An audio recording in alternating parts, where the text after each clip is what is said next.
Welcome to the latest episode of Close Readings.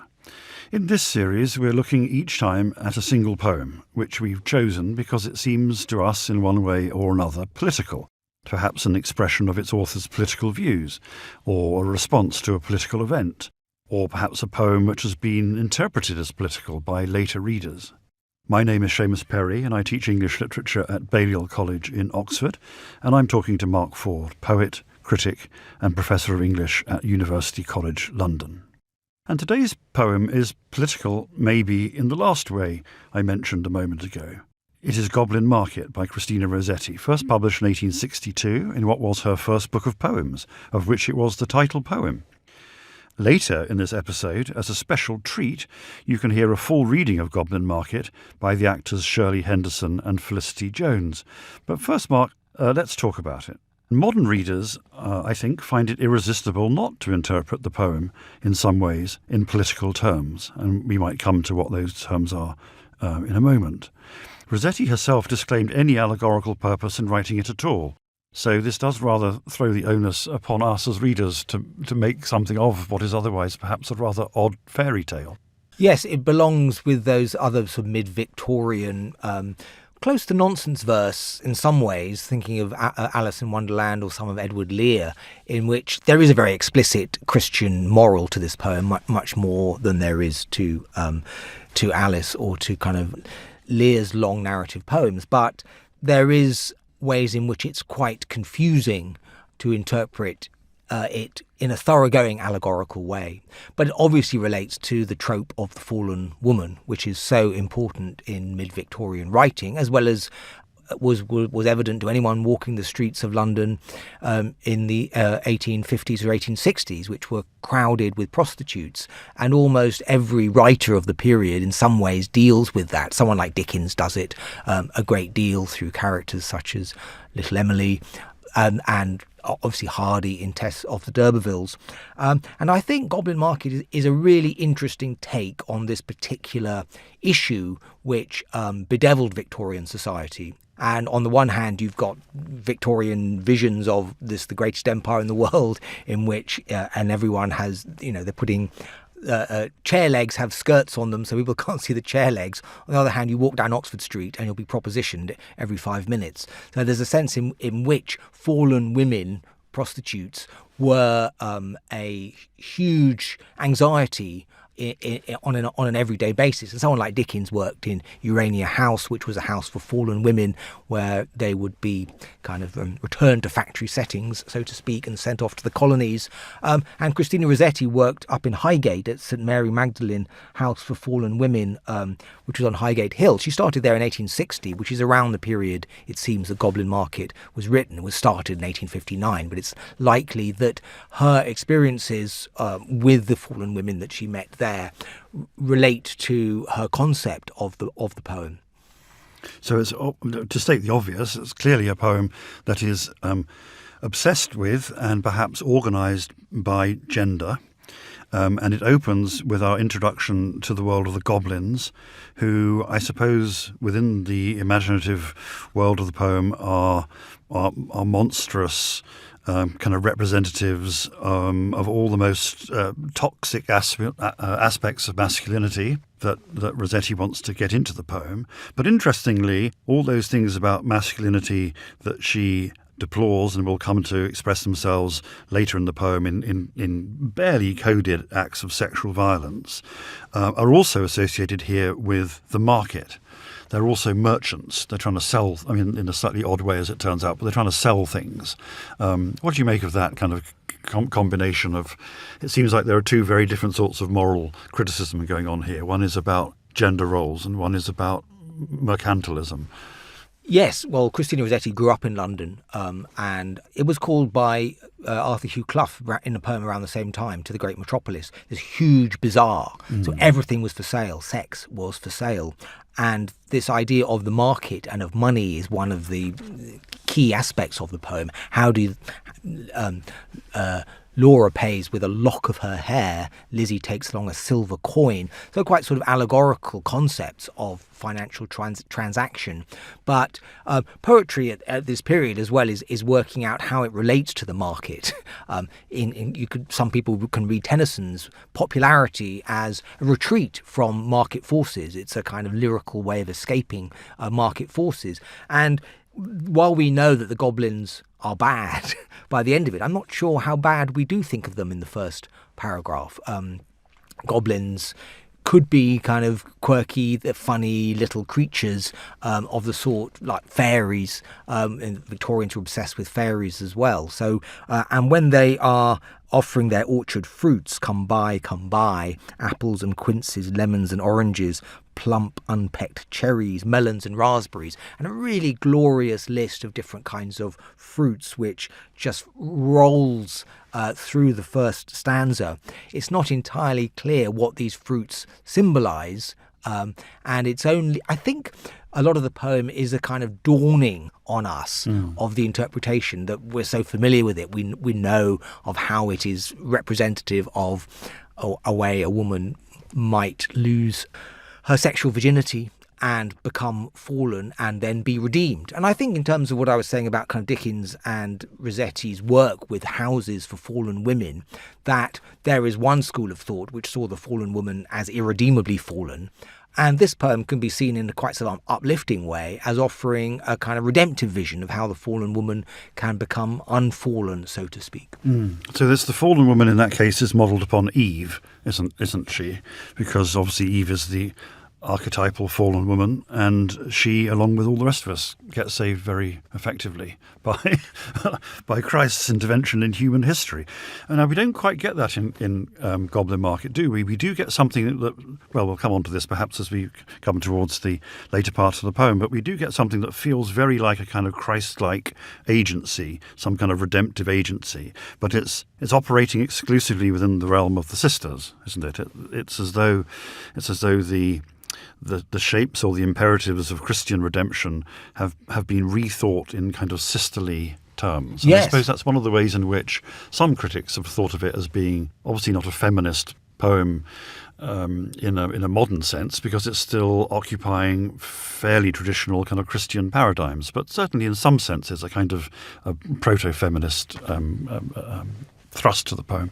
Well, the other Christian martyr who's referred to is obviously Mary Magdalene, who is with a prostitute in the Bible, who is kind of redeemed by Christ. So, there are no male redemptive figures in this poem, which I think is absolutely crucial, and one of the reasons that it speaks so powerfully to modern audiences is a sisterly bond, which in the end triumphs over the evil of the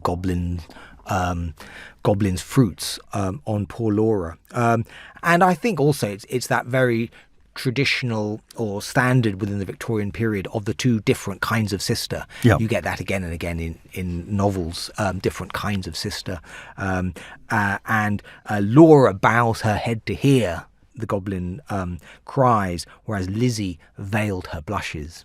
Yes, the distinction between the sisters obviously is all important to the narrative, isn't it? And the kind of ambivalence that you were describing in the initial representation of the goblins, there's a kind of ambivalence too, isn't there, about the domestic life of these two sisters as we first encounter it. "Oh," cried Lizzie, "Laura, Laura, you should not peep at goblin men." Lizzie covered up her eyes, covered close lest they should look. Laura reared her glossy head and whispered like the restless brook, "Look, Lizzie, look, Lizzie." And then down the glen tramp little men and so on. So there's obviously the official message of the poem at this point, I suppose, is that Lizzie is right and Laura is wrong, that you shouldn't look and you should stay within, I suppose, the feminized domestic space and not venture out into the dangerous masculine world of the market. But at the same time, there's a sense, isn't there, that this domestic life that they're living is extraordinarily kind of claustrophobic.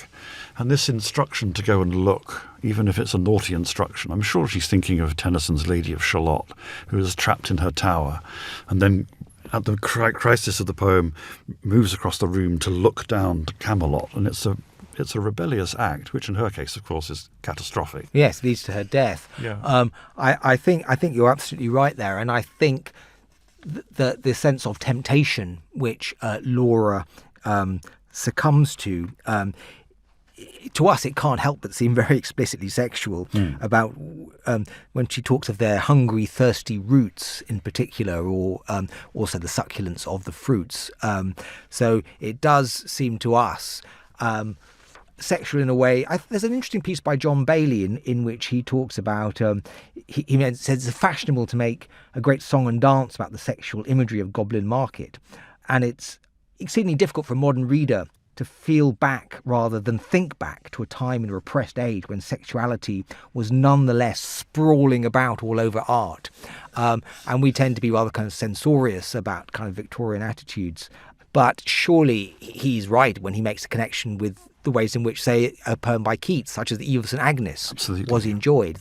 That there's a sense in which this poem, however you interpret it, does offer a fantastically Keatsian and sensuous evocation of the delights of both fruit and flesh. Yes, absolutely. And also the delight of leaving home. I mean, in a funny kind of way, Laura, although she's the fallen woman in the, as you say in the poem, is also the entrepreneur in a funny kind of way, isn't she? Or the emotional entrepreneur. It's curious Laura chose to linger. She chooses to do something. So there's a odd kind of way, again, you couldn't exactly say it's a feminist manifesto for anything, but there is a lot of kind of interest in the possibilities of female agency, isn't there, and female autonomy of decision, even if those decisions end up being in one way or another disastrous or problematic. Well, one doesn't know what power the Goblin men have either at this stage, that because it's a sort of in some ways like a children's fantasy poem,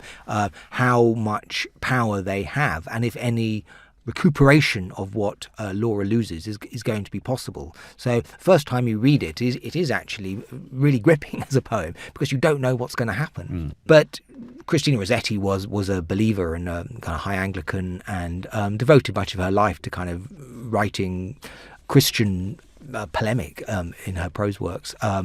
And so there's no doubt of the Christian framework within which such a poem is happening, but it still is astonishing the amount of justice or due that she gives to the process of giving way to sexual temptation. Laura stretched her gleaming neck like a rush-embedded swan, like a lily from the beck, like a moonlit poplar branch, like a vessel at the launch when its last restraint is gone. That's great, isn't it? Well, you have these rather conventional sort of Tennysonian images of the gleaming neck, the rush-embedded swan, but suddenly with the boat and the last restraint, there's a sense in which restraint it's a boat leaving a moor, it's mooring on a port, but here it's actually somehow giving way to sexual temptation. It's very vivid.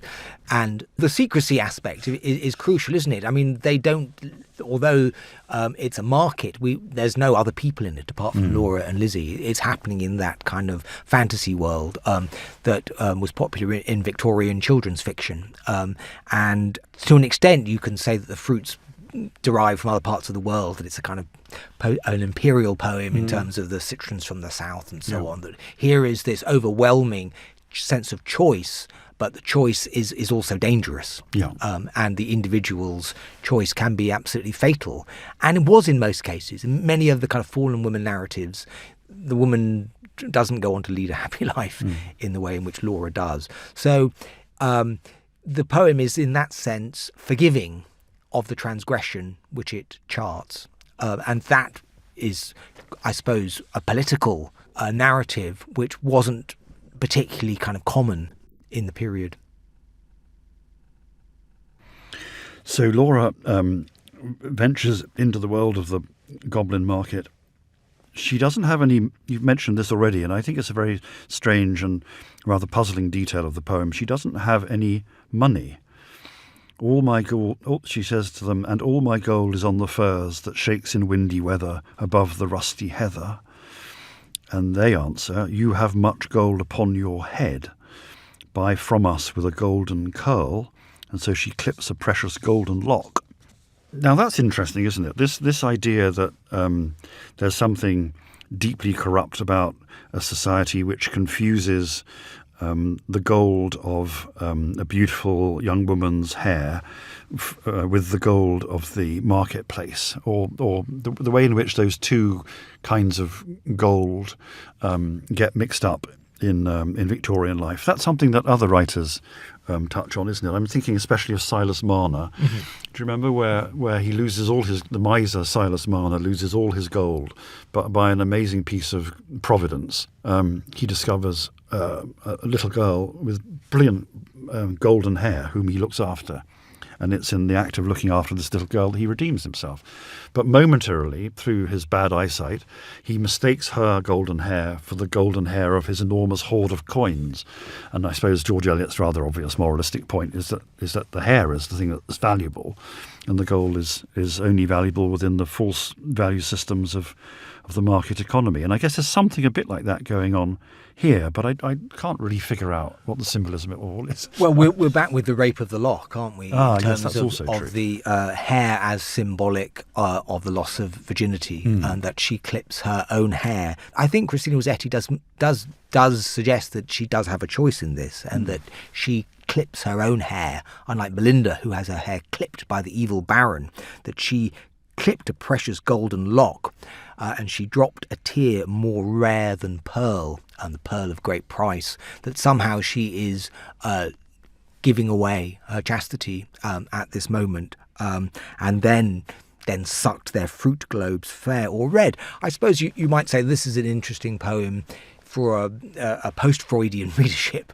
that of what pre-Freudian poets could say without feeling embarrassed or self-conscious about it, that no modern writer could write such a description of sucking the fruit globes, sweeter than honey from the rock, stronger than man rejoicing wine, and so on, without evoking quite clear sense of the sexual act taking place in some way. She never tasted such before. It's not presented as something which is ghastly. It is presented as something which is hedonistic and pleasurable in all sorts of ways. But the price is very, very high, and we learn of the price mainly through this sort of subsidiary character, Genie, who comes into the poem, ask you about Genie around this point. So Laura staggers home, and Lizzie upbraids her and says, "Do you not remember Genie, how she met them in the moonlight, took their gifts both choice and many, ate their fruits and wore their flowers, plucked from bowers where summer ripens at all hours?" So that's interesting, isn't it? It implies there's a precursor to this story. And it's interesting that Christina Rossetti calls this earlier fallen woman Genie, because she must, I suppose, have in mind a poem called Genie, written by her brother around this time, a little bit earlier, and then he keeps on writing it for some years to come, her brother Dante Gabriel Rossetti. And Genie, at least in its later versions, is a very striking dramatic monologue, voiced by rather an unpleasant and emotionally confused young man talking to the prostitute in whose room he's sitting. And Dante Gabriel Rossetti, in his poem, which is it's not as good as Goblin Market, but it's still a very striking poem in some ways, also makes a connection between what's going on there and a broader sense of England as a market. He says, Jenny knows as a prostitute how some things which are not yet enrolled in market lists are bought and sold even till the early Sunday light, when Saturday night is market night everywhere, be it dry or wet, and market night in the Haymarket. Yes. So the market's everywhere, even in the street names, as it were. I mean, that Genie is kind of urban realism in some ways. I mean, it's a really ghastly poem and really disturbing that he is sitting there with a prostitute and you're not quite sure what's going to happen either, whether or not he just wants to sort of soliloquize or he wants to move on from his soliloquy. undoubtedly she is referring to Jenny. And I think it's striking that with Genie, Genie's fall is so terrible that her grave is no flowers or grass will grow on her grave. I planted daisies there a year ago that never blow. That it's so her fall is so disastrous that normally you think of kind of pastoral nature will allow someone's grave to recover some sense of naturalness, but Genie is figured as falling so terribly that even her grave is barren. So the stakes are quite high when we're confronted with the fate of Genie, and it's one of the moments when I think one gets a sort of double vision with this poem, don't you? On the one hand, you can transfer out to your sense of social historical realism of the period and what the choices of women who were poor or had been raped or had been taken up by pimps and were being had to parade on the streets every night looking for custom. And the other, you can return to the nonsense world of Lewis Carroll. And this poem is really interestingly positioned between those two worlds, in which Laura and Lizzie's psyches are presented with a kind of vigour and kind of nonsense. Not exactly nonsense, but a kind of, they are not seen in the way in which in Jenny one sees what the actual situation of a fallen woman would be like. So it becomes allegorical. But we get these kind of glimpses of, through Genie, for instance, of what the actual stakes were. And the fact that we don't get this kind of urban realism of Dante Gabriel Rossetti in some ways doesn't entirely remove us from the sense of the peril in which Laura is in after she has succumbed to the goblin's cries. Yes, and something contemporary about it too. Yes, absolutely. So Laura is okay for a bit, isn't she? But then she starts to fade. And one of the signs that she's on the slide, psychologically speaking, is that her domestic chores start getting neglected. She no more swept, so this I suppose is one of the more kind of conservative elements within the moralism of the poem. She no more swept the house, tended the fowls or cows, fetched honey, kneaded cakes of wheat, brought water from the brook, but sat down listless in the chimney nook and would not eat. Very good, that short line, isn't it? And would not eat. She's not being a busy bee, because that's where she's described as neat like bees, as sweet and busy. So I think the poem is very interesting, as well as presenting lots of kind of stereotypes of Victorian femininity. And the Dickens's Little Women are always sweeping and jingling their keys and doing good deeds about the house and being domestic angels. And so you get the domestic angel, but you also get what is also characteristic of many depictions of two women in Victorian life, of them as like two pigeons in one nest. It's almost, I mean, they're sisters and they sort of sleep together. And that the Victorians loved the idea of women sleeping together. It didn't bother them at all. Think of Ada and Esther in Bleak House, for instance. So they're both this kind of symbiotic twins, but they also kind of, in the two flakes of new fallen snow, like two wands of ivory. They're indistinguishable. They're like Tweedledee and Tweedledum, so to speak. And yet then they separate out. And I think your point of actually stepping out of the cosy, the domesticity into the world of temptation is one which is fraught with danger, but also achieves a kind of individuation for both of them. So in that sense, I suppose, though it's not what Christina Rossetti would be recommending, that their development in some ways depends upon this taking on the goblin men. And in Laura's case, succumbing to them, in Lizzie's case, defying them. And that is what, in some ways, they, to use a kind of a knightly metaphor, they win their spurs. They kind of achieve selfhood through this temptation and then the discovery of the antidote to the consequences of temptation. Yes, so Lizzie has no doubt at all what it is she needs to do to save her sister. She put a silver penny in her purse, kissed Laura, crossed the heath with clumps of firs at twilight, halted by the brook. And this is talking about that tonal uncertainty in the poem about female action and female self-determination. This is very striking two lines. And for the first time in her life began to listen and look. and it's the goblin men she listens to.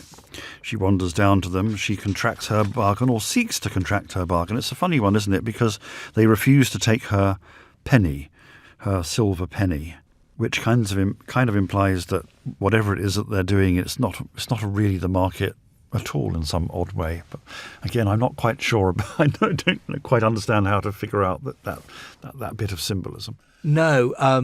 Well, she would be paid rather than having to pay herself, so to speak. So she is kind of reversing the kind of standard transaction between a predator and a woman on the streets, and they are very, very upset when she refuses to behave in the way in which Laura had, and she gets back her silver penny. So there's an odd way in which the silver penny is some sense in which she gives them something which she gets back, because her attitude is different from that of her sister. And they get very visceral, don't they? Grunting and snarling, cross-grained, uncivil. Their tones waxed loud, their looks were evil. Lashing their tails, they trod and hustled her. They become rather demonic at this point, don't they? Yeah. And elbowed and jostled her, clawed with their nails. So whereas earlier they'd seem kind of cute and furry, suddenly they've turned kind of nasty and a bit like kind of Satan's devil, Milton's devils. Tore her gown and soiled her stocking, and she becomes a kind of martyr figure. Her sufferings are what enable her to be her sister's redemption. Absolutely, and her action is simply to stand stock still, isn't it? Which I think is very, very striking.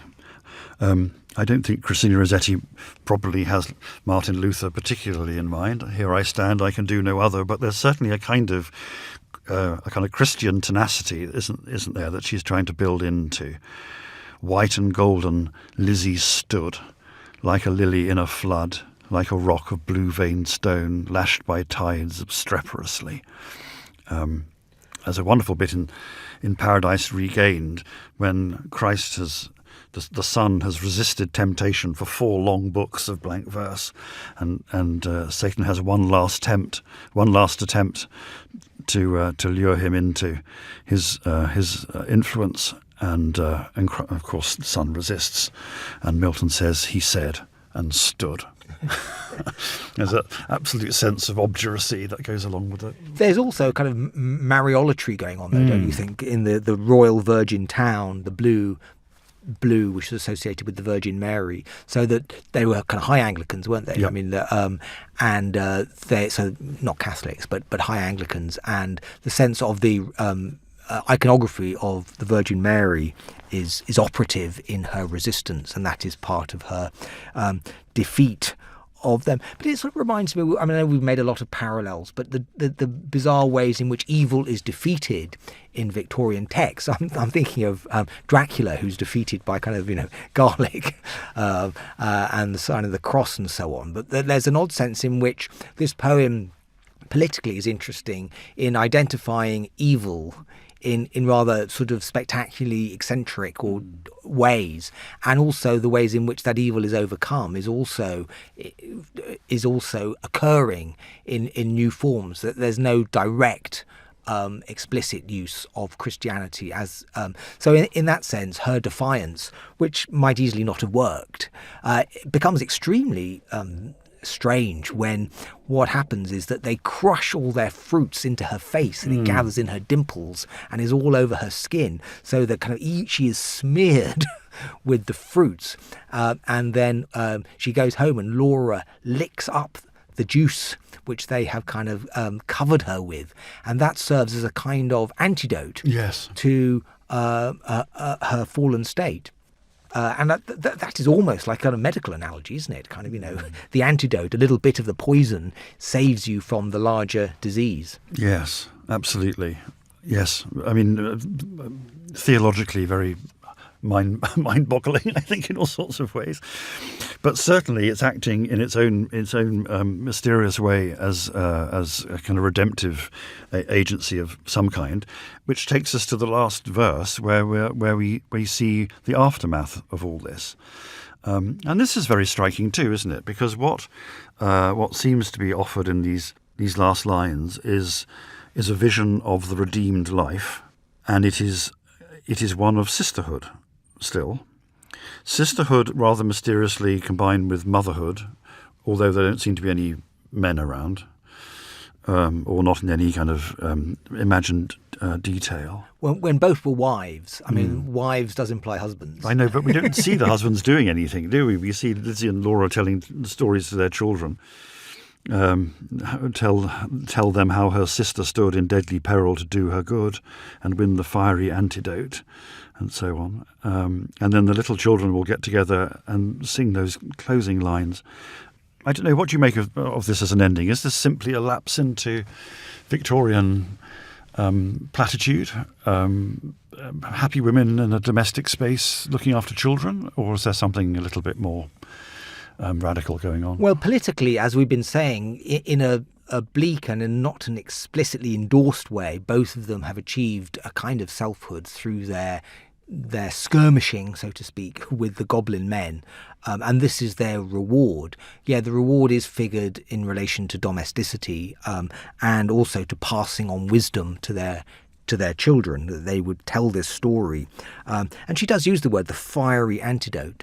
So the amount of suffering endured is not underplayed, but then joining hands to little hands would bid them cling together. We're here in a kind of, Victorian domestic scene in which the family is celebrating for there is no friend like a sister in calm or stormy weather. So you're right that no men do appear on the scene and who are redemptive or knightly in any way, that it is happening entirely within the female world, and the domestic space has been recovered and redeemed, and also, or rather mysteriously, has created kind of successors in terms of these children. And so I suppose she's probably dodging one here. She's swerving away from what's involved in being a wife and giving birth to children, that sex has to take place at some point in that. So this, in some ways, I suppose you could say, is a poem about sex, which then never does imagine marital sex,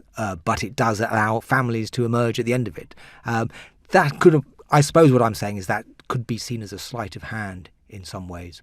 But nevertheless, I think the poem is certainly powerful to readers today in the amount of female solidarity, friendship, the closeness of the bond, although it happens in terms which are perhaps not entirely to modern tastes when they're imagined as pigeons nestling together and so on.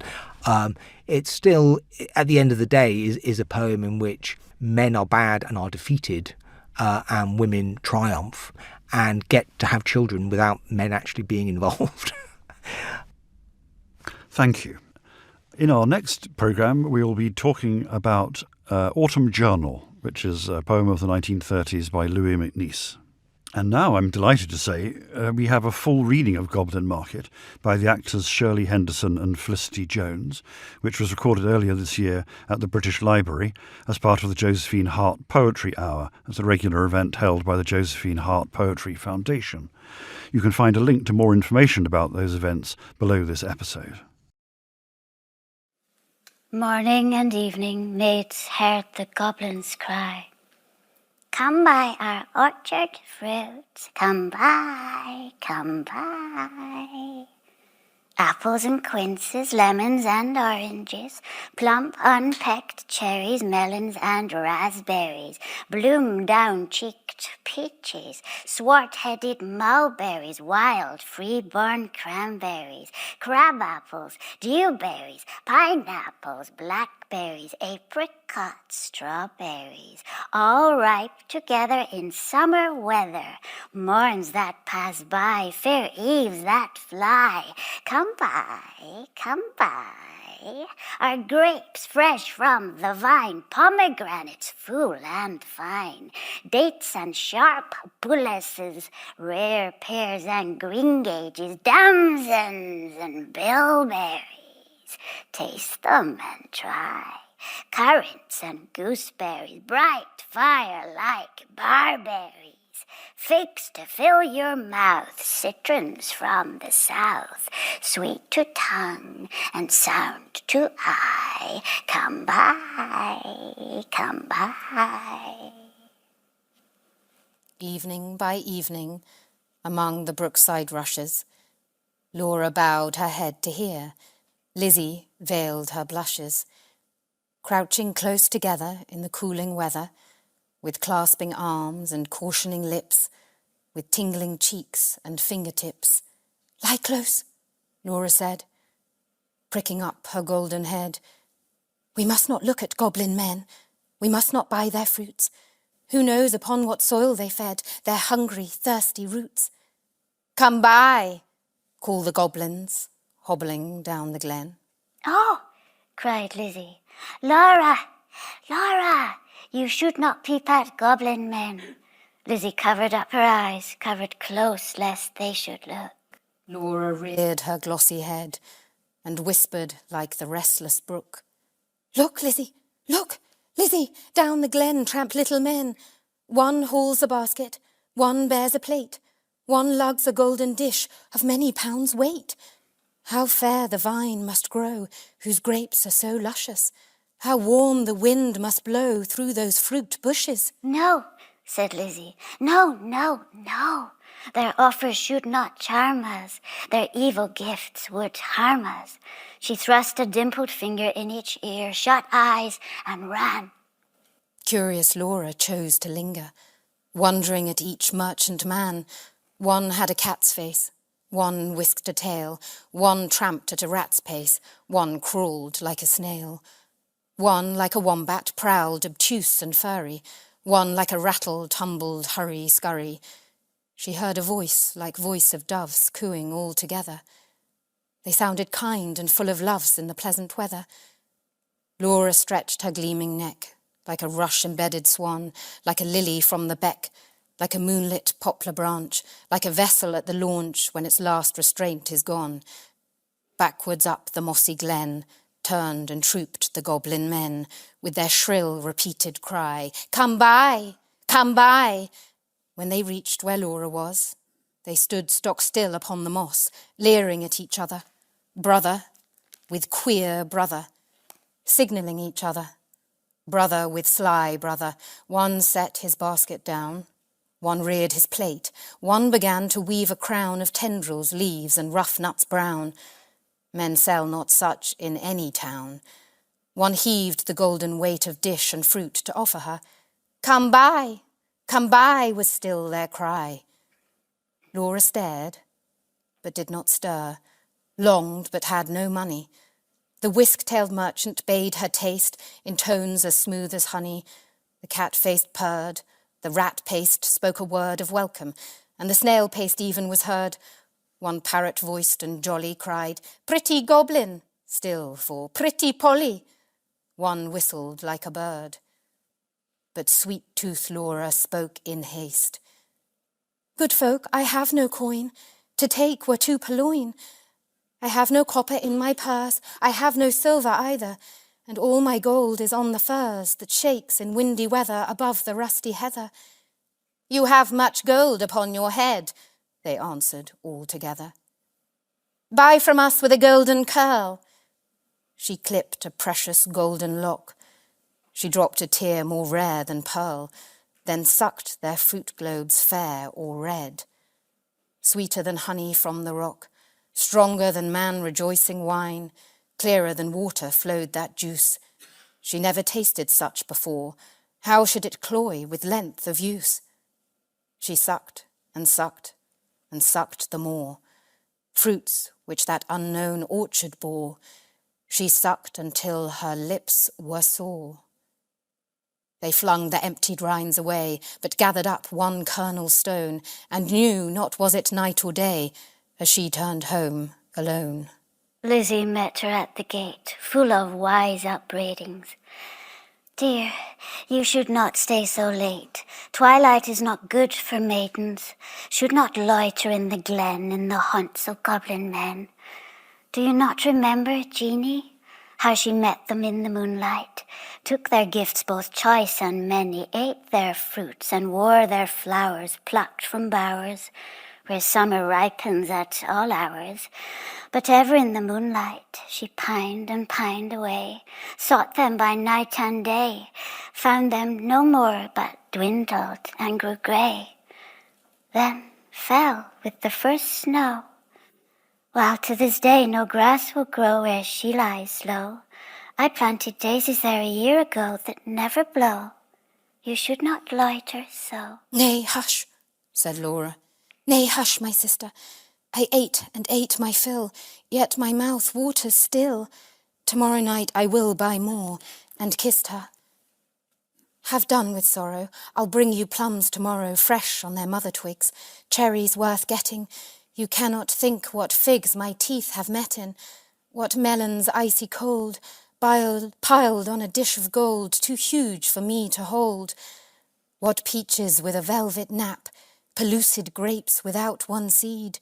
Odorous indeed must be the mead whereon they grow, and pure the wave they drink, with lilies at the brink, and sugar sweet their sap. Golden head by golden head, like two pigeons in one nest, folded in each other's wings, they lay down in their curtain bed, like two blossoms on one stem, like two flakes of new-fallen snow, like two wands of ivory tipped with gold for awful kings. Moon and stars gazed in at them, wind sang to them lullaby, lumbering owls forbore to fly, not a bat flapped to and fro round their rest, cheek to cheek and breast to breast, locked together in one rest. Early in the morning, when the first cock crowed his warning, neat like bees, as sweet and busy, Laura rose with Lizzie. Fetched in honey, milked the cows, aired and set to rights the house, kneaded cakes of whitest wheat, cakes for dainty mouths to eat. Next churned butter, whipped up cream, fed their poultry, sat and sewed. Talked as modest maidens should, Lizzie with an open heart, Laura in an absent dream, one content, one sick in part, one warbling for the mere bright day's delight, one longing for the night. At length slow evening came. They went with pitchers to the reedy brook, Lizzie most placid in her look, Laura most like a leaping flame. They drew the gurgling water from its deep. Lizzie plucked purple and rich golden flags, then turning homeward said, "The sunset flushes those furthest loftiest crags. Come, Laura, not another maiden lags, no wilful squirrel wags. The beasts and birds are fast asleep." But Laura loitered still among the rushes, and said the bank was steep, and said the hour was early still, the dew not fallen, the wind not chill, listening ever, but not catching the customary cry, "Come buy, with its iterated jingle of sugar-baited words, not for all her watching, once discerning even one goblin, racing, whisking, tumbling, hobbling, let alone the herds that used to tramp along the glen, in groups or single of brisk fruit merchant men. Till Lizzie urged, "Oh, Laura, come, I hear the fruit call, but I dare not look. You should not loiter longer at this brook. Come with me home." The stars rise, the moon bends her arc, each glowworm winks her spark. Let us get home before the night grows dark, for clouds may gather, though this is summer weather, put out the lights and drench us through. Then if we lost our way, what should we do? Laura turned cold as stone, to find her sister heard that cry alone, that goblin cry, "Come buy our fruits, come buy." Must she then buy no more such dainty fruit? Must she no more such succulous pasture find, gone deaf and blind? Her tree of life drooped from the root. She said not one word in her heart's sore ache, but peering through the dimness, naught discerning, trudged home, her pitcher dripping all the way, so crept to bed and lay silent till Lizzie slept. then sat up in a passionate yearning and gnashed her teeth for balked desire and wept as if her heart would break. Day after day, night after night, Laura kept watch in vain, in sullen silence of exceeding pain. She never caught again the goblin cry, "Come buy, come buy!" She never spied the goblin men, hawking their fruits along the glen. But when the moon waxed bright, her hair grew thin and grey. She dwindled as the fair full moon doth turn to swift decay and burn her fire away. One day, remembering her kernel stone, she set it by a wall that faced the south, dewed it with tears, hoped for a root, watched for a waxing shoot, but there came none. It never saw the sun. It never felt the trickling moisture run, while with sunk eyes and faded mouth she dreamed of melons, as a traveller sees false waves in desert drought, with shade of leaf-crowned trees, and burns the thirstier in the sandful breeze. She no more swept the house, tended the fowls or cows, fetched honey, kneaded cakes of wheat, bought water from the brook, but sat down, listless in the chimney nook, and would not eat. Tender Lizzie could not bear to watch her sister's cankerous care, yet not to share. She night and morning caught the goblin's cry, "Come buy our orchard fruits, come buy, come buy." Beside the brook, along the glen, she heard the tramp of goblin men. The voice and stir poor Laura could not hear, longed to buy fruit to comfort her, but feared to pay too dear. She thought of Genie in her grave, who should have been a bride, but who, for joys brides hope to have, fell sick and died in her gay prime, in earliest winter time, with the first glazing rime, with the first snowfall of crisp winter time. Till Laura, dwindling, seemed knocking at death's door. Then Lizzie weighed no more better and worse, but put a silver penny in her purse, kissed Laura, crossed the heath with clumps of furze at twilight, halted by the brook, and for the first time in her life began to listen and look.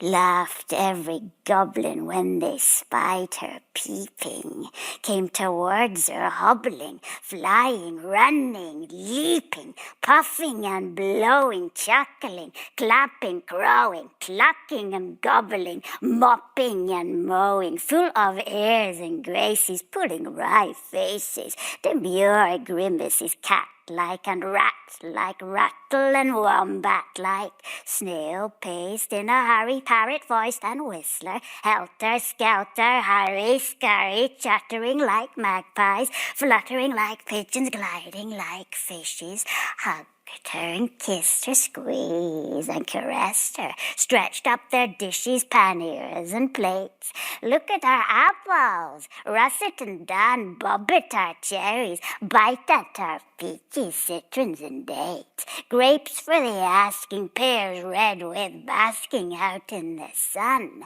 plums on their twigs, pluck of them and suck of them, pomegranates, figs.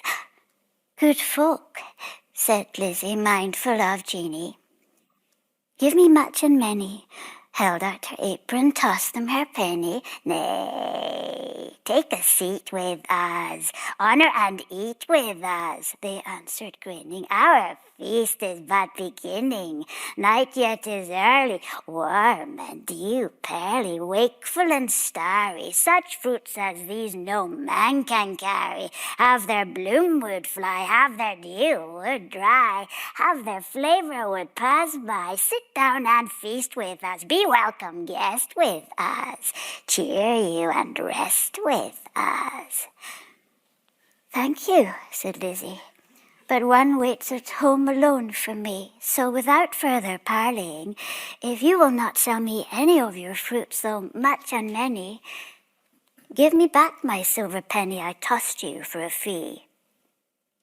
They began to scratch their pates, no longer wagging, purring, but visibly demurring, grunting and snarling. One called her proud, cross-grained, uncivil. Their tones waxed loud, their looks were evil, lashing their tails. They trod and hustled her, elbowed and jostled her, clawed with their nails, barking, mewing, hissing, mocking, tore her gown and soiled her stocking, twitched her hair out by the roots, stamped upon her tender feet, held her hands and squeezed their fruits against her mouth to make her eat.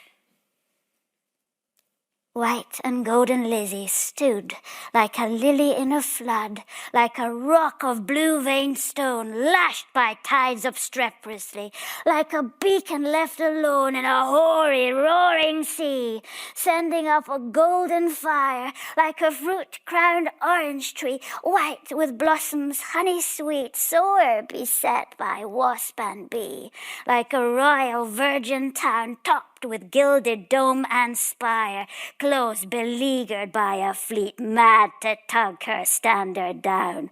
One may lead a horse to water, 20 cannot make him drink, though the goblins cuffed and caught her, coaxed and fought her, bullied and besought her, scratched her, pinched her black as ink, kicked and knocked her, mauled and mocked her.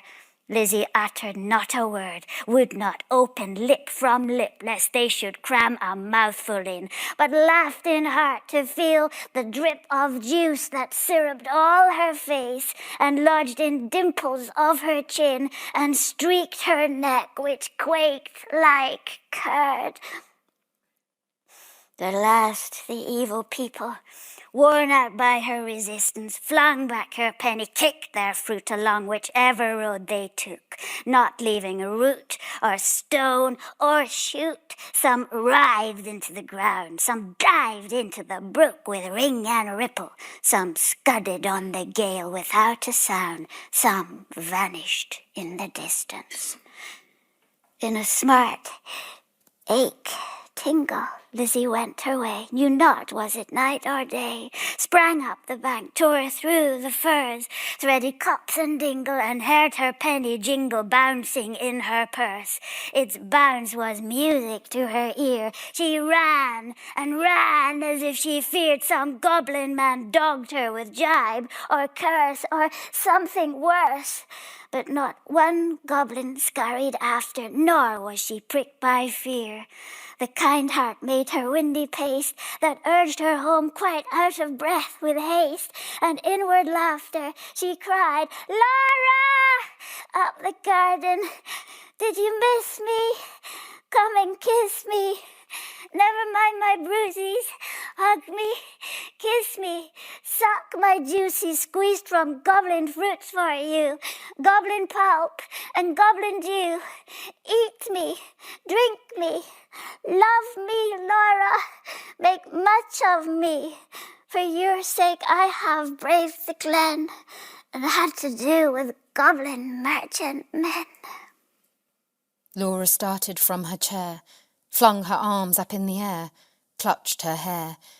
"Lizzie, Lizzie, have you tasted for my sake the fruit forbidden? Must your light like mine be hidden? Your young life like mine be wasted? Undone in mine undoing, and ruined in my ruin, thirsty, cankered, goblin-ridden?" She clung about her sister, kissed and kissed and kissed her. Tears once again refreshed her shrunken eyes, dropping like rain after long, sultry drought. Shaking with anguish, fear and pain, she kissed and kissed her with a hungry mouth. Her lips began to scorch. That juice was wormwood to her tongue. She loathed the feast. Writhing as one possessed, she leapt and sung, rent all her robe and wrung her hands in lamentable haste, and beat her breast. Her locks streamed like the torch borne by a racer at full speed, or like the mane of horses in their flight, or like an eagle when she stems the light straight toward the sun, or like a caged thing freed, or like a flying flag when armies run. Swift fire spread through her veins, knocked at her heart, met the fire smouldering there, and overbore its lesser flame. She gorged on bitterness without a name, Ah, fool to choose such part of soul-consuming care. Sense failed in the mortal strife, like the watchtower of a town, which an earthquake shatters down, like a lightning-stricken mast, like a wind-uprooted tree spun about, like a foam-topped waterspout, cast down headlong in the sea, she fell at last. Pleasure past, and anguish past. Is it death or is it life? Life out of death. That night long, Lizzie watched by her, counted her pulses' flagging stir, felt for her breath, held water to her lips and cooled her face with tears and fanning leaves.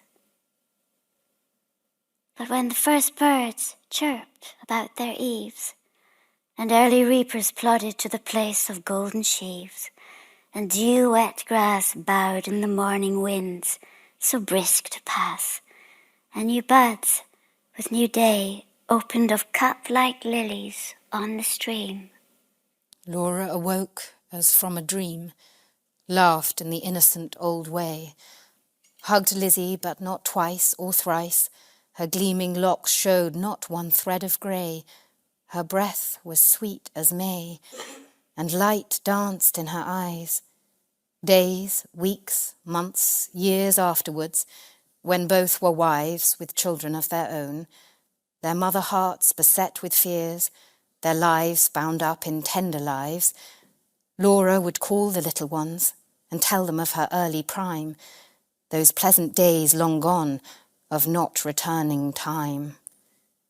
Would talk about the haunted glen, the wicked, quaint fruit merchant men, their fruits like honey to the throat, but poison in the blood. Men sell not such in any town. Would tell them how her sister stood, in deadly peril to do her good, and win the fiery antidote. Then joining hands to little hands, would bid them cling together. For there is no friend like a sister, in calm or stormy weather, to cheer one on in the tedious way, to fetch one if one goes astray, to lift one if one totters down, to strengthen whilst one stands. If you enjoyed this episode, please do try signing up to the Close Reading subscription, where you'll find our full 12-part series on 19th and 20th century long poems and short stories, The Long and Short. And lots of other things as well. There's the full series of medieval beginnings with Irina Dumitrescu and Mary Wellesley, and Among the Ancients with Emily Wilson and Thomas Jones. And there are 3 new series running this year. On Satire with Colin Burrow and Claire Bucknell, Human Conditions with Judith Butler, Pankaj Mishra, Brent Hayes Edwards and Adam Schatz, and a second series of Among the Ancients with Emily Wilson and Thomas Jones. And even more, you can hear the first series that Mark and I did together on modern and modern-ish poets, and listen to this series on political poems without any annoying ads. So please do give it a go. You can sign up directly in Apple Podcasts or in other podcast apps. Just follow the links in the description.